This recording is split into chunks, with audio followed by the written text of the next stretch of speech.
So recently I've been learning about David in the first book of Samuel, and essentially King Saul is trying to kill David, and David is running away. David doesn't know why Saul is trying to kill him, but spoiler alert, David never figures out why he's in the situation. He doesn't know why his world is upside down in the midst of chaos, and why he has to run away, why he has to do all these things. When reading this, I think about my life and where I had blind faith. And one of those stories comes from my journey from California to North Carolina. I was an intern throughout my final couple of years of college, and I didn't have a backup plan. I graduated, I have this internship, I don't know where I'm going to for my first career, and I never applied to any other jobs. Without even thinking, I went through the motions, I signed the paperwork, I accepted the first number that they threw at me, that's ill-advised.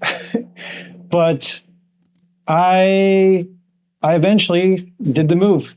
I did the move without even thinking like what's going to happen, how this is going to change my life, how this is going to affect me.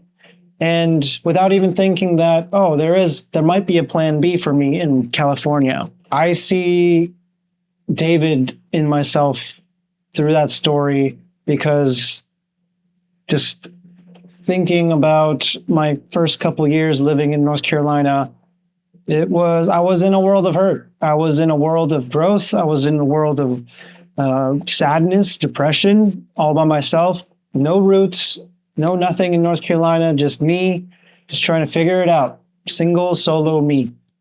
But if I didn't go through any of that, I wouldn't have ever met my now wife, Brianna. And it wasn't until like 5 years into living in North Carolina, which now looks like a short amount of time, but back then that felt like forever. It was 2017 to 2022. And then, 2020 is like 2 years by itself. So after I met Brianna, we moved in very quickly. We moved in together after 8 months, and I could just see the stink eyes around me. My friends saying that's way too early. My family is like, okay, well, good luck. But regardless, I knew it was the right choice. Well, logically, it was the right choice because I was sick and tired of driving back and forth between my house and hers, which were like 30 minutes apart. And this allowed us to cut that commute time. And also, the apartment that we moved into was like super cheap, like $500 a month rent, which was insane. So that was a no-brainer. All the logical check boxes were marked. But also for us, we just knew, we knew this was the right choice. We were both comfortable with the decision, and for a good reason too now. Like without my move from California to North Carolina, without all these blind faith moments, without me building myself blindly, me building some roots in North Carolina, to eventually meet my now wife, like if I ever pulled the parachute on that plan, if I ever said, I'm too scared, I want to go back home, I would have never met the love of my life. But that's the macro. That's like kind of how we got here. And then also moving to Florida is kind of a blind faith scenario where I'm like, wow, like I can't believe we did this. I can't believe we're here. I don't even know why we're here. But something told us, this is where you were meant to be. And on that note, yeah, for sure. Without this move, without us reconnecting with our good friends or connecting with our good friends and them recruiting us here, we would have never been back into the Catholic faith. We're so thankful, we're so thankful that we did it. We got married in the Catholic faith. We are now positioned ourselves with God as the foundation of our relationship. And it's the best thing ever. It's the only thing that matters right now. When we dive into the day-to-day of my life, I work from home. I'm secluded. I'm isolated. I'm lonely. I'm going crazy at a computer screen, just trying to figure out my next steps with my work. And essentially, the other day was one of the first days that I prayed over my work before starting my day. And something told me to finish this document that I was deprioritizing over the last couple weeks. You can call it deprioritizing, or maybe I was procrastinating on it a little bit. But after that prayer over my work, I knocked it out.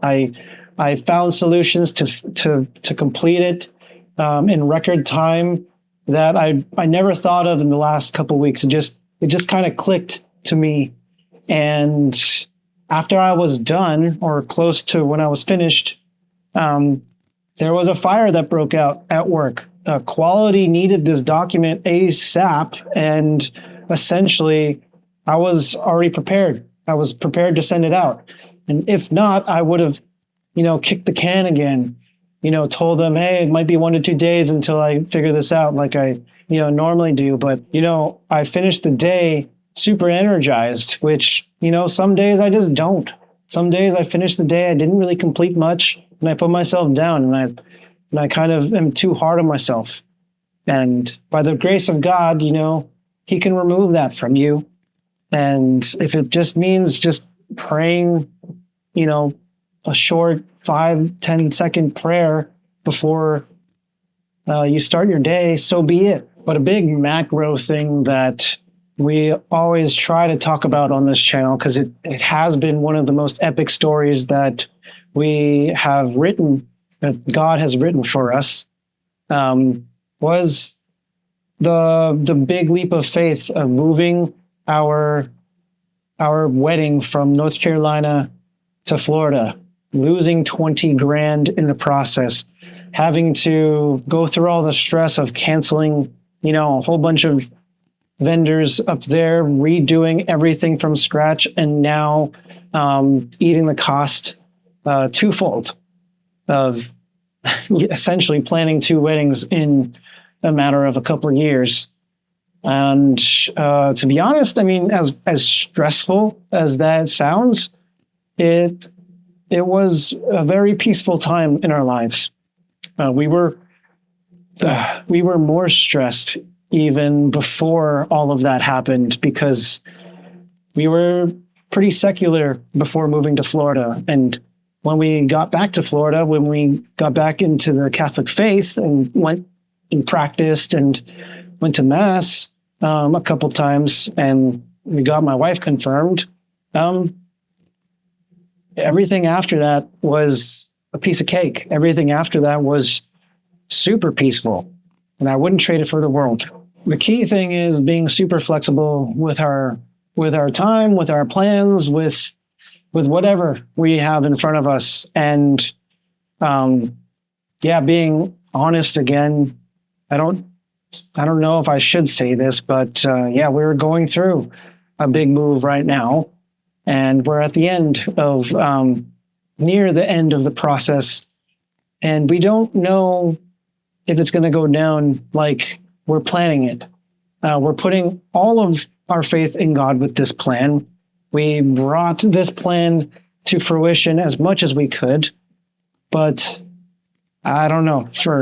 I have faith that God will place us in the next house that we plan to, but there's something inside of me that says, it might not happen.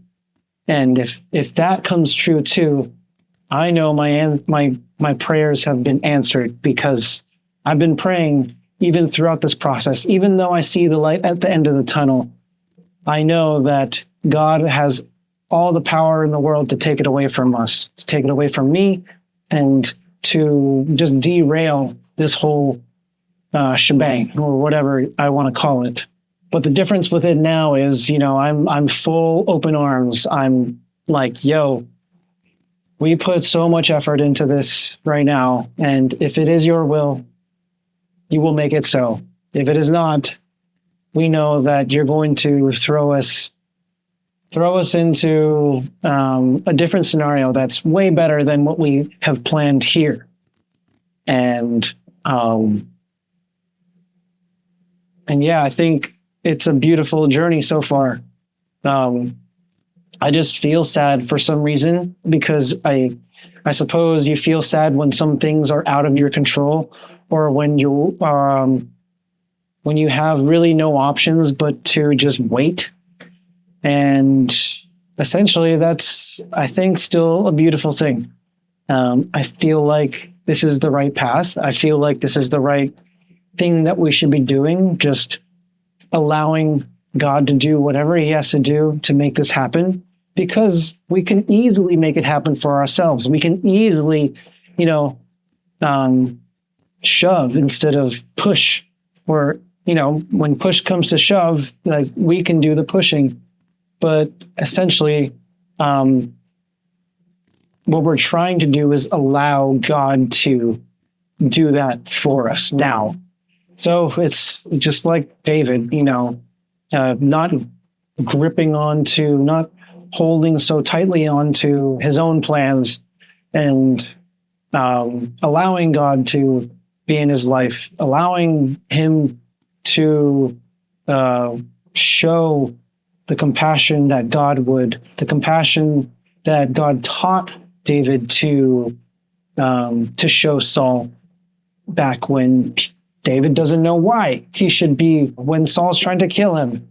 But that's essentially the bigger lesson, is no matter how much life wants to kill you, no matter how much life wants to bring you down, you just got to have faith in God that he has the plan.